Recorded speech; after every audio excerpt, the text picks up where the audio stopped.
ഗംഗാധരൻ ചോദിക്കുകയാണ്, നീ എന്താ മോനെ ചിന്തിക്കുന്നത്? അവരീ കല്യാണത്തിന് സമ്മതിക്കുമോന്ന് അറിയില്ല. കാരണം അമ്മ മൂത്ത മരുമകളുടെ തലയടിച്ച് പൊട്ടിച്ചിട്ടാണ് ജയിലിൽ കിടന്നതൊക്കെ അവർ അറിഞ്ഞു കഴിഞ്ഞു. അത് നീ ആദ്യമേ പെങ്കൊച്ചിനോട് പറഞ്ഞതാണോ? എങ്കിലും അവരുടെ നിലപാട് പറയാൻ പറ്റില്ല. അച്ഛൻ ചോദിക്കുകയാണ്, അവരത് കാര്യമാക്കില്ലെങ്കിൽ കല്യാണം നടക്കുമോ? അപ്പോഴും 100 പവനും 25 ലക്ഷവും ബാക്കി നിൽക്കുകയല്ലേ? ഇനിയിപ്പോൾ എന്താ മോനെ ചെയ്യാൻ പറ്റുന്നത്? എന്തായാലും എനിക്കൊരു ഭാര്യയുണ്ടെങ്കിൽ അത് അവൾ തന്നെ ആയിരിക്കും. അതിന് സംശയമൊന്നും വേണ്ട. പിന്നീട് കാണിക്കുന്നത് ജഗനോട് സംസാരിക്കുന്ന ദിയയാണ്. ജഗൻ പറയുകയാണ്, അവരിങ്ങനൊരു സ്വഭാവക്കാരിയായിരുന്നെങ്കിൽ അവരെ ഞാൻ തിരിച്ചടിച്ചേനെ. അവരൊരു സ്ത്രീയാണെന്ന് പോലും നോക്കാതെ. ദിയ പറയുകയാണ്, അവരിത്തരക്കാരിയാണെന്ന് ഞങ്ങളാരും അറിഞ്ഞിരുന്നില്ല. ജയലാലേട്ടനെ പോലെ നല്ല ഒരു അമ്മയാണെന്നാണ് ഞങ്ങളും കരുതിയത്. അവർ ജയിലിൽ കിടന്നത് മരുമകളുടെ തലമണ്ട അടിച്ചു പൊട്ടിച്ചിട്ടുള്ള സ്ത്രീയാണെന്നൊന്നും ഞങ്ങളാരും കരുതിയില്ല. അങ്ങനെ ഒരു വീട്ടിൽ ദിയയുടെ ചേച്ചിക്ക് പിടിച്ചു നിൽക്കാൻ പറ്റുമോ? ഞാനായിരുന്നെങ്കിൽ കുഴപ്പമില്ലായിരുന്നു, അതൊരു പാവമല്ലേ. പിന്നെ ഈ ജയലാൽ എന്ന് പറയുന്ന ആള് എല്ലാം മറച്ചു വെച്ചത് വലിയ തെറ്റായി പോയി. ഒന്നും ലാലേട്ടനോട് മറച്ചു വച്ചിട്ടില്ല. പെണ്ണ് കണ്ട ദിവസം തന്നെ പെണ്ണും ചെക്കനും കൂടി എല്ലാം സംസാരിച്ചിരുന്നു. ആ സമയത്ത് ചേച്ചിയോട് ലാലേട്ടൻ ഇതെല്ലാം പറഞ്ഞതാണ്. എന്നിട്ട് ദിയയുടെ ചേച്ചി ഇതാരോടും പറഞ്ഞില്ലേ? പെണ്ണും ചെക്കനുമാണല്ലോ പരസ്പരം മനസ്സിലാക്കേണ്ടതും അറിയേണ്ടതും. അവര് രണ്ടാളും അവരുടെ കുറ്റങ്ങളും കുറവുകളും ഒക്കെ പരസ്പരം മനസ്സിലാക്കി. എന്നിട്ട് അറിഞ്ഞതൊന്നും മറ്റാരെയും അറിയിക്കണ്ട എന്നൊരു ധാരണയിലും എത്തി. അതാ ഇപ്പോൾ പൊളിഞ്ഞു പോയത്. ജഗൻ ചോദിക്കുകയാണ്, ആട്ടെ ഇനി എന്താ പരിപാടി എന്ന് ചോദിച്ചാൽ ഈ വിവാഹം നടക്കാനുള്ള സാധ്യത ഇല്ല. ചേച്ചിയാണെങ്കിൽ ഭയങ്കര കരച്ചിലാണ്. ജഗൻ പറയുകയാണ്, അയാൾ ഒരു മാന്യനാണെന്നാണ് ഞാൻ കരുതിയത്. നേരിട്ട് കണ്ടപ്പോഴും എനിക്ക് അങ്ങനെയാണ് തോന്നിയത്. ലാലേട്ടൻ പാവമാണെങ്കിൽ അയാൾ അമ്മയുടെ സ്വന്തം അമ്മയുടെ മുഖം പോലും മറന്നിട്ട് ദിയയുടെ ചേച്ചിയെ കൂട്ടിക്കൊണ്ടുപോകണം. അയാൾക്ക് അയാളുടെ വീട്ടിലേക്ക് കൊണ്ടുപോകാൻ പറ്റിയില്ലെങ്കിൽ വേറൊരു വീടെടുത്ത് അവരങ്ങ് മാറണം. അതിനുവേണ്ടി എന്ത് സഹായം വേണമെങ്കിലും ഞാൻ ചെയ്തു കൊടുക്കാം. ലാലേട്ടൻ ചേച്ചിയോട് പറഞ്ഞത് ചേച്ചിയെ മാത്രം മതിയെന്നാണ്. ധനത്തിന്റെ കാര്യം മിണ്ടിയിട്ട് കൂടിയില്ല. അതാണ് അയാളോട് ചേച്ചിക്ക് ഇഷ്ടം തോന്നാനുള്ള കാരണം. അതൊക്കെയാണ് ഒറ്റ നിമിഷം കൊണ്ട് പൊളിഞ്ഞു വീണത്. അമ്മയുടെ മുൻപിൽ അടിമയായിട്ട് നിൽക്കുന്ന ഒരു മോന് ഒരിക്കലും ദിയയുടെ ചേച്ചിയെ വിവാഹം ചെയ്തു കൊടുക്കാൻ പറ്റില്ല. സങ്കടപ്പെട്ട് ദിയ പറയുകയാണ്, അതെനിക്കും അറിയാം. ഒരുപാട് പ്രതീക്ഷയിലായിരുന്നു എന്റെ ചേച്ചി. ഇതെല്ലാം ഒറ്റ ദിവസം കൊണ്ട് തകർന്നപ്പോൾ എന്റെ വീടൊരു മരണ വീടായി. ഈ കല്യാണം മുടക്കാനായിട്ട് നടക്കുന്ന ഒരുപാട് പേരുണ്ട്. അവർക്കെല്ലാം വ്യക്തമായ മറുപടി കൊടുത്തുകൊണ്ടാണ് ലാലേട്ടൻ പൊയ്ക്കൊണ്ടിരുന്നത്. സത്യം പറഞ്ഞാൽ എന്റെ ചേച്ചിക്ക് കിട്ടിയ മഹാഭാഗ്യമാണിതെന്നാണ് ഞങ്ങൾ എല്ലാവരും കരുതിയത്. അവര് തമ്മിൽ ഒരുപാട് അടുക്കുകയും ചെയ്തു. ഇനി ചേച്ചിയെ എങ്ങനെ സമാധാനിപ്പിക്കണമെന്ന് ഞങ്ങൾ അറിയില്ല. ദിയയുടെ സങ്കടം കണ്ട് ജഗൻ ചോദിക്കുകയാണ്, നാളെ അയാളെ ഓഫീസിൽ പോയി ഞാൻ കാണണമോ? വേണ്ട, അയാളും ഇപ്പോൾ ഒരുപാട് വേദനിക്കുന്നുണ്ടാകും. ആരെയും ലാലേട്ടൻ പറഞ്ഞു പറ്റിച്ചിട്ടില്ല. പറയേണ്ട ആളോട് എല്ലാം പറഞ്ഞു. പിന്നെ അവരെ കുറ്റം പറഞ്ഞിട്ടോ പഴിച്ചിട്ടോ കാര്യമില്ല. ചേരേണ്ടവരെല്ലാം കൂടിച്ചേരും. കാണാം ചേട്ടാ എന്ന് പറയുകയാണ് ദിയ. എന്തെങ്കിലും ആവശ്യമുണ്ടെങ്കിൽ പറയണം. പിന്നീട് ജയലാലിനെ ഫോൺ ചെയ്യുകയാണ് ഡോക്ടർ ഇക്ബാൽ. ഡോക്ടർ ചോദിക്കുകയാണ്, എന്ത് പണിയാടോ താൻ കാണിച്ചത്? എന്റെ വില കൂടി താൻ കളഞ്ഞല്ലോ. അമ്മ ഇങ്ങനെയൊക്കെ പ്രതികരിക്കുമെന്ന് ഞാൻ കരുതിയില്ല. സ്ത്രീധനം ചോദിച്ചത് പോട്ടെ, അറ്റ്ലീസ്റ്റ് അവര് പണ്ട് ചെയ്തു കൂട്ടിയ കാര്യങ്ങളൊന്നും പറയരുതായിരുന്നല്ലോ. ജയലാൽ പറയുകയാണ്, ഇനിയിപ്പോ അതേപറ്റി സംസാരിച്ചിട്ടൊന്നും കാര്യമില്ലല്ലോ. ജയിലിൽ കിടന്ന കാര്യം പറയരുതെന്ന് ഞാൻ ഇന്നലെ കൂടി അമ്മയോട് പറഞ്ഞതാണ്. ഇന്ന് അവിടെ എത്തുന്നത് വരെയും ഞാൻ അത് തന്നെയാണ് പറഞ്ഞുകൊണ്ടിരുന്നത്. ഇപ്പോൾ അതൊക്കെ പറഞ്ഞ് എന്നെ കൊല്ലുകയാണ്. എന്തായാലും വല്ലാത്തൊരു നാണക്കേടായി പോയടോ. അവരുടെ അമ്മ എന്താ പറഞ്ഞത്? ഇനി പറയാനൊന്നും ഇല്ല. എന്റെ വീട്ടിലേക്കൊക്കെ എങ്ങനെ പെൺകുട്ടികളെ അയക്കുമെന്നാണ് അവർ ചോദിക്കുന്നത്. എനിക്ക് ആ അമ്മയെ ഒന്ന് കാണണം. എങ്ങനെയാ താൻ കാണുന്നത്? അല്ല, ഇനി കണ്ടിട്ട് എന്ത് പറയാനാണ്? എന്റെ മനസ്സിലുള്ളത് ആ അമ്മയെ അറിയിക്കണം. അതിനുശേഷം എന്താന്ന് വെച്ചാൽ തീരുമാനിച്ചോട്ടെ. ഞാൻ തനിക്ക് കൊണ്ടു തന്നത് നല്ലൊരു പ്രപ്പോസലാണ്. തന്റെ അമ്മയുടെ സ്വഭാവം വെച്ചിട്ട് ദീപയേക്കാൾ നല്ലൊരു പെൺകുട്ടിയെ തന്റെ വീട്ടിലേക്ക് മരുമകളായി കിട്ടാൻ പോകുന്നില്ല. അത് കൃത്യമായി മനസ്സിലാക്കിയിട്ടാണ് ഞാൻ നിങ്ങളെ തമ്മിൽ ഒരുമിപ്പിക്കാൻ നോക്കിയത്. എനിക്കറിയാം, ഞാൻ ഇപ്പോൾ തന്നെ ദീപയുടെ അമ്മയെ വിളിക്കാം. അവരാകെ തിളച്ചിരിക്കുകയാണ്. ജയലാൽ പറയുകയാണ്, സാരമില്ല, എന്ത് വേണമെങ്കിലും പറഞ്ഞോട്ടെ, എന്റെ ഭാഗത്തും തെറ്റുണ്ടല്ലോ. അതൊക്കെ കേൾക്കാനുള്ള ബാധ്യത എനിക്കുണ്ട്. ശരിയെന്ന് പറഞ്ഞ് ഫോൺ വയ്ക്കുകയാണ് ജയലാൽ. അതിനുശേഷം ഭാഗ്യലക്ഷ്മിയെ ഫോൺ ചെയ്യുകയാണ് ജയലാൽ. ഫോൺ എടുത്ത് ദേഷ്യത്തോടുകൂടി ഭാഗ്യലക്ഷ്മി ചോദിക്കുകയാണ്, ഹലോ, എന്ത് വേണം? എല്ലാ ബന്ധങ്ങളും രണ്ടായി പോകുന്നതിന് മുമ്പ് ഇരു കൂട്ടരും ഒന്നുകൂടി ചിന്തിക്കണമെന്ന് എനിക്കൊരു അഭിപ്രായമുണ്ട്. ഭാഗ്യലക്ഷ്മി പറയുകയാണ്, എനിക്ക് അങ്ങനെ ഒരു അഭിപ്രായം ഇല്ല. സ്ത്രീധന മോഹികളൊന്നും ഈ വീടിന്റെ പടി ചവിട്ടരുതെന്ന് ഞാൻ ഡോക്ടറോട് പറഞ്ഞിട്ടുണ്ട്. എനിക്ക് അമ്മയെ ഒന്ന് കാണാൻ പറ്റുമോ? എന്തിനാ കാണുന്നത്? ഡോക്ടർ പറഞ്ഞതുകൊണ്ടാണ് ഞാൻ കൂടുതലൊന്നും സംസാരിക്കാത്തത്. അല്ലെങ്കിൽ ജയലാലിന്റെ അമ്മ എത്ര വലിയ ജയിൽ പുള്ളി ആയിരുന്നാലും സംസാരിക്കാൻ ഞാൻ ഭയക്കില്ല. അങ്ങനെയുള്ളവരോടൊക്കെ മല്ലടിച്ച് ഞാൻ മുന്നോട്ട് പോയിട്ടുണ്ട്. അതുകൊണ്ട് തന്നെയാണ് എന്റെ ജോലിയും പോയത്. അതൊക്കെ എനിക്കറിയാം. ഇപ്പോ എനിക്ക് അമ്മയെ ഒന്ന് കാണാൻ പറ്റുമോ? വീട്ടിൽ വെച്ച് വേണ്ട. ഞാൻ പറയുന്നതൊക്കെ കേട്ടിട്ട് ബന്ധം വേണ്ടാന്ന് തോന്നുകയാണെങ്കിൽ പിന്നീട് വിട്ടുകളഞ്ഞേക്ക്. പിന്നെ ഞാനായിട്ട് ശല്യം ചെയ്യില്ല. ഇനി ഏതായാലും ഒന്നിക്കാനൊന്നും കഴിയില്ല. പിന്നെ ജയലാൽ പറഞ്ഞ സ്ഥിതിക്ക് എന്തായാലും ഒന്ന് കാണാം, സംസാരിക്കാം. ഞാനിപ്പോൾ തന്നെ പുറപ്പെടാം. ആ ബണ്ട് റോഡിൽ അമ്മ വെയിറ്റ് ചെയ്താൽ മതി. ഞാനുടനെ വരാം. പിന്നീട് ജയലാൽ പറഞ്ഞ സ്ഥലത്തേക്ക് എത്തുകയാണ് ഭാഗ്യലക്ഷ്മി. ഭാഗ്യലക്ഷ്മി ചോദിക്കുകയാണ്, എന്തിനാണ് കാണണമെന്ന് പറഞ്ഞത്? ഞാൻ ഭയന്നതുപോലൊക്കെ തന്നെ സംഭവിച്ചു.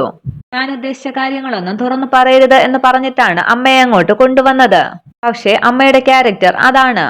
എന്തും എവിടെയും വെട്ടിത്തുറന്നങ്ങ് പറയും. ഭാഗ്യലക്ഷ്മി ചോദിക്കുകയാണ്, അതൊരു നല്ല സ്വഭാവമല്ലേ? പിന്നെ നടന്ന കാര്യങ്ങൾ മറച്ചു വയ്ക്കുകയാണോ വേണ്ടത്? പെണ്ണ് കാണാൻ വന്ന ദിവസം തന്നെ ഞാൻ അമ്മയുടെ കാര്യം ദീപയോട് പറഞ്ഞിരുന്നു. അത് മോള് പിന്നീടാണ് എന്നോട് പറഞ്ഞത്. ഞാൻ പറഞ്ഞിട്ടാണ് അമ്മയോടും അനിയത്തിയോടുമൊന്നും ദീപ പറയാതിരുന്നത്. ഇതിന് ജയലാലിനെ ഞാൻ കുറ്റപ്പെടുത്തുന്നില്ല.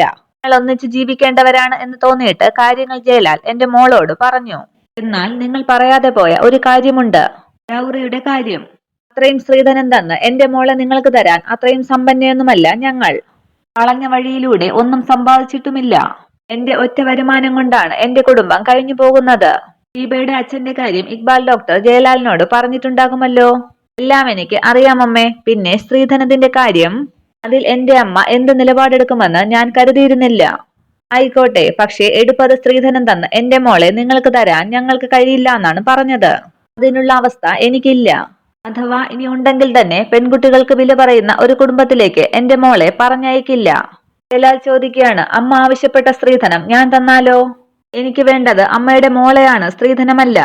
ഇവിടെ ഒന്ന് പരിഭ്രമിക്കുകയും സന്തോഷിക്കുകയും ചെയ്യുകയാണ് ഭാഗ്യലക്ഷ്മി. ജയലാൽ പറയുകയാണ്, അതിന് ഞാൻ വിലയിടുന്നില്ല. ദീപയെ സ്വന്തമാക്കാൻ അമ്മ പറഞ്ഞ വില മുഴുവൻ ഞാൻ തന്നോളാം. എനിക്കതൊരു ഭാരമല്ല. ഈ പ്രായത്തിൽ തന്നെ 10-20 കൊല്ലം ഞങ്ങൾക്ക് കഴിയാനുള്ളത് ഞാൻ ഉണ്ടാക്കി കഴിഞ്ഞു. അതിലൊരു വിഹിതം എന്റെ വിവാഹത്തിന് വേണ്ടി ഞാൻ മാറ്റിവെക്കാം. ഒരിക്കലും സ്ത്രീധനം മോഹിച്ചല്ലമ്മേ ഞാൻ വന്നത്. എന്റെ കുടുംബത്തിനും എന്റെ സ്വഭാവത്തിനും ചേർന്ന ഒരു പെൺകുട്ടി, അതായിരുന്നു എനിക്ക് വേണ്ടിയിരുന്നത്. സന്തോഷിച്ചു ഭാഗ്യലക്ഷ്മി ചോദിക്കുകയാണ്, പക്ഷെ മോനെ, എന്റെ മോളുടെ ജീവിതത്തിൽ സംഭവിച്ചതൊന്നും മോന്റെ അമ്മ അറിഞ്ഞിട്ടില്ല. ജയലാൽ പറയുകയാണ്, അമ്മ എന്നല്ല എന്റെ കുടുംബത്തിലുള്ള ആരും അറിഞ്ഞിട്ടില്ല. ഭാഗ്യലക്ഷ്മി ചോദിക്കുകയാണ്, അങ്ങനെയുള്ളപ്പോൾ ഈ വിവാഹം നടക്കുമോ? ഇതുവരെ ആരും ഒന്നും അറിഞ്ഞില്ലല്ലോ അമ്മേ. ഇനിയും ആരും ഒന്നും അറിയില്ല. എനിക്ക് അമ്മയുടെ മോളെ തരാൻ തയ്യാറാണെങ്കിൽ 2 കൈ നീട്ടി ഞാൻ ദീപയെ സ്വീകരിക്കാൻ തയ്യാറാണ്. ഭാഗ്യലക്ഷ്മി ചിന്തിച്ചു നിൽക്കുമ്പോൾ ജയലാൽ ചോദിക്കുകയാണ്, അമ്മയൊന്നും പറഞ്ഞില്ല, ഞാനൊന്ന് ആലോചിക്കട്ടെ എന്ന് പറഞ്ഞു പോവുകയാണ് ഭാഗ്യലക്ഷ്മി. പോകാൻ നേരം ഭാഗ്യലക്ഷ്മി പറയുകയാണ്, മോന്റെ നല്ല മനസ്സ് ഞാൻ തിരിച്ചറിയുന്നുണ്ട്. ഇനി ഈ വിവാഹം നടക്കുകയാണെങ്കിൽ മോന്റെ അമ്മ ആവശ്യപ്പെട്ടതൊക്കെ ഞാൻ എങ്ങനെയെങ്കിലും തരും. സ്വർണത്തിനും പണത്തിനും ഉപരി എന്റെ മോളെ വേണമെന്ന് പറഞ്ഞ അങ്ങോട്ടെല്ലാം തന്ന് എന്റെ മോളെ കൂട്ടിക്കൊണ്ടു പോകാമെന്ന് പറഞ്ഞ ജയലാലിന് അവിടുന്ന് ആവശ്യപ്പെട്ടത് തരുന്നതിൽ തെറ്റില്ല. ഭാഗ്യലക്ഷ്മിയുടെ ആ സംസാരത്തിൽ സന്തോഷിക്കുകയാണ് ജയലാൽ. പിന്നീട് വീട്ടിലേക്ക് എത്തുകയാണ് ഭാഗ്യലക്ഷ്മി. വിജയകുമാർ ചോദിക്കുകയാണ്, ഡോക്ടർ ഇക്ബാലിനെ കാണാൻ പോയതായിരിക്കും. മറ്റേതെങ്കിലും ബന്ധമുണ്ടെങ്കിൽ തരപ്പെടുത്തി തരണമെന്ന് പറയാൻ. അങ്ങനെ തരപ്പെടുത്തേണ്ട കാര്യമൊന്നും ഇല്ല. ജയലാലിനെ എന്റെ മരുമകനാക്കാൻ ഞാൻ തീരുമാനിച്ചു. വിജയകുമാർ ചോദിക്കുകയാണ്, അതിനുവേണ്ടി അവന്റെ കാല് പോയി പിടിച്ചോ? എന്റെ ഡിമാൻഡൊക്കെ അംഗീകരിച്ചോ? ഭാഗ്യലക്ഷ്മി പറയുകയാണ്, ഞാനൊന്നും അംഗീകരിച്ചില്ല. എന്റെ ഡിമാൻഡ്സ് എല്ലാം അയാൾക്ക് സമ്മതമാണെന്ന് പറഞ്ഞു. കളിയാക്കി വിജയകുമാർ ചോദിക്കുകയാണ്, എന്താണാവോ നിന്റെ ഡിമാൻഡ്? അത് നിങ്ങളോട് പറയേണ്ട കാര്യം എനിക്കില്ല. എന്റെ മകളെയാണ് ജയലാലിന് വേണ്ടത്, അല്ലാതെ അവൾക്ക് കൊടുക്കുന്ന സ്ത്രീധനം അല്ല. അപ്പോ അവന്റെ അമ്മയെന്ന് പറഞ്ഞതോ? അമ്മ പറഞ്ഞത് അമ്മയുടെ അഭിപ്രായം. അത് ശരി. അപ്പോൾ അമ്മയെ ധിക്കരിച്ചുകൊണ്ട് നിന്റെ മോളെ കൂട്ടിക്കൊണ്ടു പോകാനുള്ള ധൈര്യം അവനുണ്ടോ? അതൊന്നും നിങ്ങൾ അറിയേണ്ട. ഈ ബന്ധം നടക്കുമെന്ന് മാത്രം നിങ്ങൾ അറിഞ്ഞാൽ മതി. ഇങ്ങനെ നടക്കുമെന്ന് കൂടി പറഞ്ഞതാടി.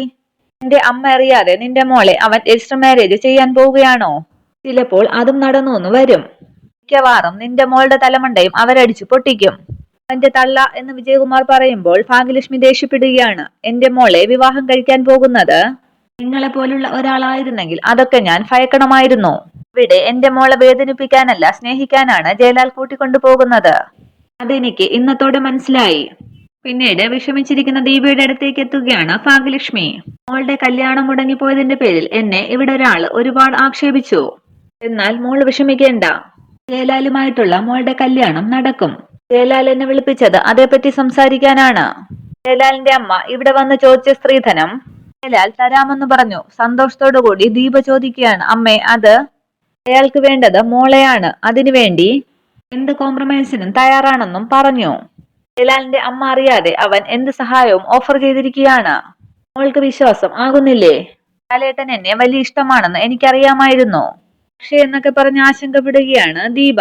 ഭാഗ്യലക്ഷ്മി ചോദിക്കുകയാണ്, എന്താ മോൾക്ക് ലാലിനെ ഇഷ്ടമല്ലേ? കല്യാണം മുടങ്ങിപ്പോയപ്പോൾ എന്റെ ചങ്ക് പൊട്ടിയത് മോളുടെ കരച്ചിൽ കണ്ടിട്ടാണ്. അതമ്മയ്ക്ക് സഹിക്കാൻ പറ്റിയില്ല. ഈ ബന്ധം വേണ്ടാന്ന് വെച്ചപ്പോഴും അത് മാത്രമാണ് അമ്മയെ അലട്ടിക്കൊണ്ടിരുന്നത്. അതിനുവേണ്ടി അമ്മ എന്തെങ്കിലും നീക്കുപോക്ക് ഉണ്ടാക്കിയതാണോ? ഒരിക്കലും അല്ല മോളെ. എന്റെ മോളെയാണ് ലാലിന് ആവശ്യമെന്ന് മനസ്സിലാക്കിയപ്പോൾ മുതൽ ഞാനത് ഉറപ്പിച്ചു കഴിഞ്ഞു.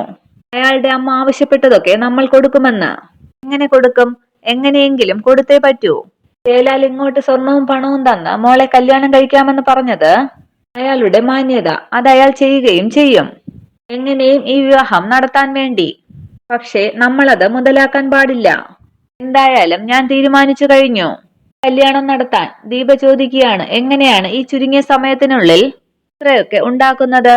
എങ്ങനെയെങ്കിലും ഉണ്ടാക്കാം മോളെ. അതൊന്നും മോൾ അറിയണ്ട. പിന്നെ ജയലാലിന്റെ അമ്മ മൂത്ത മരുമകളുടെ തലയടിച്ചു പൊട്ടിച്ചിട്ടാണ് ജയിലിലേക്ക് പോയത്. ഇന്നത്തെ കാലത്തെ കുട്ടികളല്ലേ, അവർ അമ്മമാരുടെ ചൊൽപ്പടിക്കൊന്നും നിൽക്കില്ല. അതുകൊണ്ടായിരിക്കും അങ്ങനെ സംഭവിച്ചത്.